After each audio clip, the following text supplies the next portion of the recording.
नमस्कार दोस्तों, हमारा नाम है अंकुश रसिया। आपका वीडियो में स्वागत है। बताएंगे आपको कि अगले 24 घंटों के साथ साथ अगले 10 दिनों में आपके इलाके में जो मौसमी गतिविधियाँ हैं वो किस तरह की रहने वाली हैं, कहाँ पर वर्षा की संभावना है और कहाँ पर वर्षा देखने को फिलहाल नहीं मिलेगी।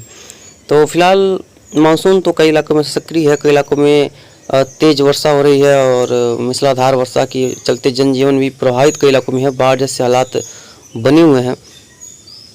लेकिन अगर अभी समय में देखा जाए तो फिलहाल कोई खास रेनफॉल हर जगह देखने को नहीं मिल रही है। जहाँ पर लो प्रेशर सिस्टम है और जहाँ पर मानसूनी ट्रफ है वहीं पर वर्षा की गतिविधियाँ देखने को मिल रही हैं और अच्छी खासी वर्षा की गतिविधियाँ जो है वो देखी जा रही हैं। तो फिलहाल अगर ट्रफ की बात करें तो देख पाएंगे आप लोग, जो ट्रफ है वो यहाँ से लेकर के मध्य उत्तर प्रदेश होते हुए सिस्टम की तरफ आ रही है।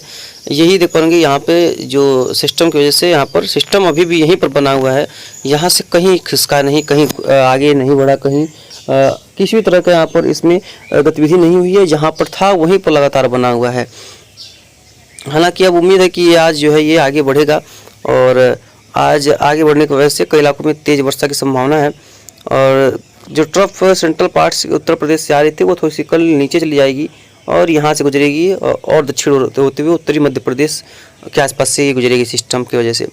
11 के आसपास सिस्टम और आगे आएगा, परसों जो है सिस्टम और आगे आने की संभावना है। और हालांकि बहुत स्लो मूव कर रहा है, लेकिन देखिए अभी भी फिलहाल 11 तक वही रहेगा।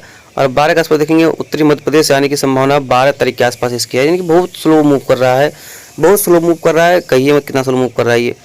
13 के आसपास देखेंगे तो पश्चिमी मध्य प्रदेश के आसपास के क्षेत्रों पर रहने की संभावना है। और उसी दौरान एक और सर्कुलेशन जो है वो बंगाल खाड़ी में बनने की संभावना है। ट्रफ यहाँ से लेकर के सेंट्रल पार्ट्स पे ही ट्रफ रहने की अभी फिलहाल संभावना दिखाई पड़ रही है। देखिए एक सिस्टम बन रहा है। 14 के आसपास देखेंगे तो जो नया सिस्टम बंगाल खाड़ी में बन रहा है वो भी थोड़ा सा उत्तरवर्ती हो जाएगा और ये सिस्टम जो है ये पूरी राजस्थान के करीब आ पहुँचेगा।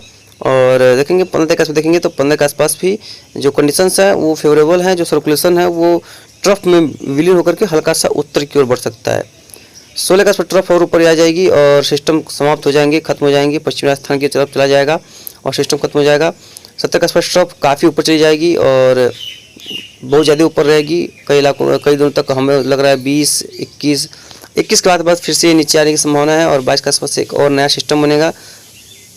तो अभी तो फिलहाल आगे से आगे कहना मुश्किल है कि क्या होगा क्या नहीं, लेकिन उम्मीद कर सकते हैं कि फिर 15 तारीख से फिर से जो वर्षा जहां पर नहीं हुई है कुछ गतिविधियां देखने को मिल सकती हैं। ट्रफ अब उत्तरायण जो है वो 15 तारीख के आसपास ही होने की संभावना है। उसके पहले ट्रफ के उत्तर होने की संभावना फिलहाल काफ़ी कम नजर आ रहा है इस मॉडल्स के हिसाब से अगर देखा जाए तो ECMWF की। और ECMWF में एक्यूरेसी भी ज़्यादा होती है। हालाँकि इस बार भी इस मॉडल्स में चेंजेज आए हैं तो इसके बारे में बहुत ज़्यादा तो नहीं कह सकते, लेकिन यह है कि इसकी वजह से चेंजेस भी होते हैं और सिस्टम बनने की संभावना भी लगातार बनी हुई है। एक के बाद एक सिस्टम यहाँ पर लगातार बनते जा रहे हैं। तो क्या ही कर सकते हैं।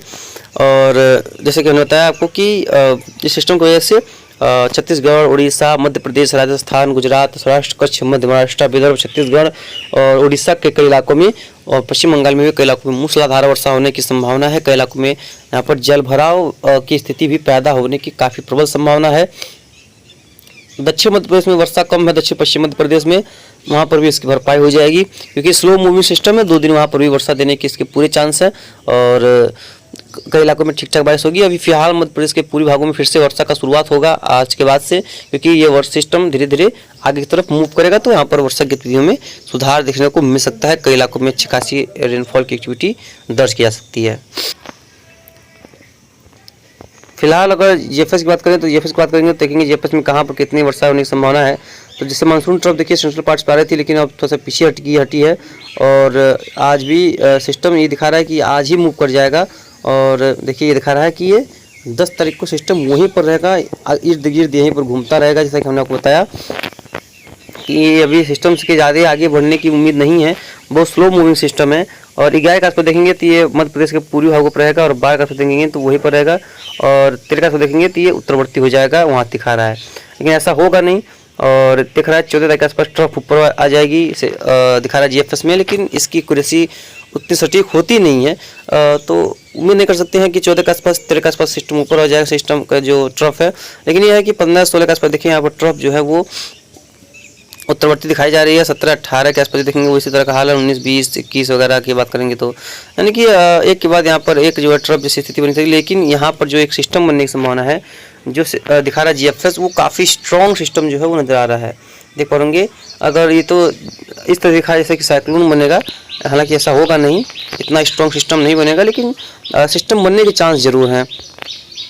अच्छा खासा सिस्टम जो है वो बन सकता है, उभर सकता है बंगाल की खाड़ी में, जिसकी वजह से देश के मध्य और पूर्वी क्षेत्रों में कई इलाकों में फिर से जो है एक बार काफ़ी बढ़िया बारिश की उम्मीद कर सकते हैं। और इंटेंसिटी भी बारिश की काफ़ी बेहतरीन होने की संभावना रहेगी, क्योंकि जब सिस्टम आते हैं, ट्रफ रहता है, मानसून एक्टिव रहता है, तो मूसलाधार वर्षा से इनकार नहीं कर सकते हैं। इस तरह की गतिविधियाँ देखने को मिलते हैं। और कई इलाकों में 300-350 मिलीमीटर की बारिश जो है वो मना नहीं किया सकता। उस तरह की गतिविधियां यहाँ पर देखने को मिल जाती हैं और अच्छी खासी बारिश होती रहती हैं। तो इस तरह की गतिविधियां भी दर्ज की जाने की काफ़ी प्रबल संभावनाएं दिखाई पड़ रही हैं। और आगे बढ़े, देखेंगे इस समय क्लाउड्स का क्या बने हुए हैं, कहाँ पर बारिश हो रही है, कहाँ पर फिलहाल इस समय बारिश नहीं हो रही है। तो सुबह के लगभग 6 बजे हैं, 7 बजे के करीब, तो देख पा रहेंगे। हालांकि प्रकृति का खेल वैसे भी जानती हैं काफ़ी झमेल वाला होता है। और देख पाएंगे कहाँ पर बादल बताए गए थे, वहाँ पर जो उत्तर प्रदेश में आज पूरा उत्तर प्रदेश जो है वो काफ़ी घने बादलों से ढका हुआ है, जो कि कहीं पर यहाँ पर उम्मीद नहीं था कि यहाँ पर किसी भी तरह की वर्षा होगी। लेकिन देखिए बारिश कई इलाकों में हो रही है और किसी का भी यहाँ पर इस तरह की संभावना नहीं थी। कोई मॉडल ने नहीं बताया था, किसी ने नहीं बताया था कि यहाँ पर किसी भी तरह की गतिविधियाँ देखने को मिल सकती हैं। लेकिन प्रकृति का खेल ऐसा कि यहाँ पर ट्रफ की वजह से यहाँ पर वर्षा हो रही है। लेकिन आपको एक बात और बता दें, आपको चलते हैं आगे, कि जो उत्तर प्रदेश का क्षेत्र है वो जो आपको हम लाइन ड्रॉ करते हैं, देखिए ये जो लाइन है इसी के अंदर वर्षा हुई है और कई इलाकों में मूसलाधार वर्षा हुई है। और तराई के बेल्ट में भी कई इलाकों में काफ़ी बढ़िया बारिश हुई है। लेकिन इसके जो इधर का बेल्ट है ये अभी झेल रहे हैं और ये झेलेंगे ही, क्योंकि यहाँ पर 2 पैच बन चुके। एक बार 24 तारीख को बना था, काफ़ी स्ट्रॉन्ग पैच बना हुआ था, फिर भी यही क्षेत्र थे जो वर्षा को ले गए और ये क्षेत्र थे जो वर्षा बिना जो रह गए। इसमें हमारा क्षेत्र भी आता है। और आज भी इतने बढ़िया पैच बने, बिजली की गरज चमक हुई, लेकिन हमारा क्षेत्र फिर से यहाँ पर रह गया और बिहार के क्षेत्र भी रह गए। यहाँ पर हमारे यहाँ पर बूंद तक नहीं गिरी है। कुछ कह रहा है ये जो आपको घने बादल दिखाई पड़ रहे हैं, यहाँ पर कोई खास बादल वगैरह नहीं है। टूटे फूटे रूप में बादल जो डिस्पैच होकर आते हैं, यानी कि जो वर्षा नहीं देते हैं, उस तरह के बादल जो है यहाँ पर नज़र आ रहे हैं। तो हालांकि ये देख पाएंगे यहाँ पर बादल नीचे की तरफ भी जा करके वर्षा किए हैं कई इलाकों में। इलाहाबाद की तरफ ये वर्षा, प्रयागराज की तरफ ये वर्षा धीरे धीरे मूव कर रही है और प्रयागराज वगैरह में भी वर्षा की गतिविधियाँ जो है वो दिखाई पड़ जाएगी। अभी दिखाएंगे आपको, ये देख पाएंगे, ये देखिए बॉर्डर है ये उत्तर प्रदेश का, देख पाएंगे कहाँ तक।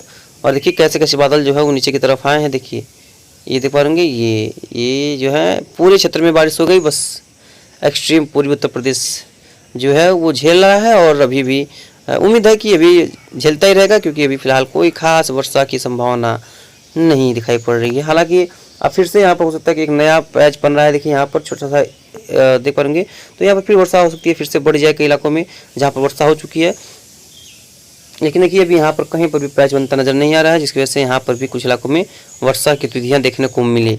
तो बस उम्मीद है यही है कि जो ईस्टर्न पार्ट्स आप उत्तर प्रदेश रह गया वो रह जाएगा और कई दिवस रह गया तो अभी आगे भी रहने की संभावना है, उसके वर्षा होने की संभावना क्या ही कर सकते हैं। तो अगर आप लोग उत्तर प्रदेश और बिहार से हैं तो भाई साहब लोग ध्यान दीजिए, यहाँ पर कोई खास वर्षा पूर्वी क्षेत्रों और बिहार में नहीं हुई है। बहुत स्थिति खराब है, एकदम सूखे जैसे हालात बने हुए हैं। लेकिन जहाँ पर हो गई वहाँ पर बहुत अच्छी बात है, क्योंकि उत्तर प्रदेश में बारिश की बहुत ज़रूरत थी और सेंट्रल पार्ट्स में तो वैसे भी हुई है और पश्चिमी क्षेत्र में भी हुई है और आज भी काफ़ी घनघोर वर्षा यहाँ पर देखने को मिल रही है। लेकिन ये इलाके जो हैं वो फिलहाल बहुत अच्छी बारिश, बहुत अच्छे क्या कह सकते हैं कि बारिश का नाम निशान इन क्षेत्रों में फिलहाल नहीं है। उमस तो बहुत था और काफ़ी ज़्यादा घनी उमस थी कल, और गर्मी से एकदम तंग आए थे भाई। सभी लोग कह रहे थे कि अब वर्षा होने की प्रोबेबिलिटी पूरी है, लेकिन नहीं हुई तो क्या कर सकते हैं। अब देखेंगे बाकी क्षेत्रों में देखेंगे तो देखिए यहाँ पर ये सेंट्रल पार्ट्स वगैरह में और देखिए पंजाब हरियाणा दिल्ली वगैरह में भी काफ़ी स्ट्रॉन्ग क्लाउड्स के पैच बने हुए हैं, यहाँ पर वर्षा वगैरह हो रही है। सेंट्रल पार्ट्स में भी देखेंगे तो यहाँ पर भी काफ़ी स्ट्रॉन्ग पैच बने हुए हैं और ये है लो प्रेशर एरिया का सिस्टम जहाँ पर इसका प्रभाव दिखाई पड़ रहा है। अगर बिहार के लोग भाई साहब अगर आप लोग इसका इंतजार कर रहे हैं तो मत करिए, क्योंकि इन बादलों में पानी फिलहाल नहीं है पूर्वी क्षेत्रों में खासतौर पर। जहाँ पर बिजलियाँ चमक रही हैं यहाँ पर वर्षा है, काफ़ी बढ़िया वर्षा है, लेकिन उसके पूर्व में एक बूंद पानी का नहीं है। तो इन बादलों का कोई इंतजार मत करिए, कोई खास बादल भी नहीं है, कोई घने भी नहीं है और कोई स्ट्रांग भी नहीं है, तो इससे कोई फ़ायदा होने वाला नहीं है। फिलहाल इस बुलेटिन में आते इतना ही। जो भी होगा आपको लगातार आगे अपडेट कर देंगे कि कहाँ पर कितनी वर्षा होगी और कैसी बारिश होगी और किस तरह की जो वेदर एक्टिविटी है वो देखने को मिल सकती है। मिलते हैं इसके नेक्स्ट वीडियो में। लगातार चैनल पर आप लोग बने रहिएगा।